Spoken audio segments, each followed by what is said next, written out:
koji ću voziti samo tehničke discipline, to su slalom i veleslalom.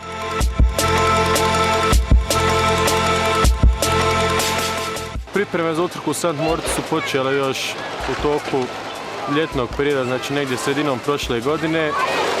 I što se tiče suhih treninga, također i na glečerima priprema na snijegu. Prije par dana sam bio u Sljemenu gdje sam zauzeo 4. mjesto. Falilo mi je neki 15 stotinki do podijuma. U St. Moritzu moramo proći kvalifikacijonu trku gdje ide 25 najboljih iz kvalifikacija. Cilj nam je na svjetskom prvenstvu prije svega da svi muški i djevojke uđu u finalnu trku jer se voze kvalifikacije.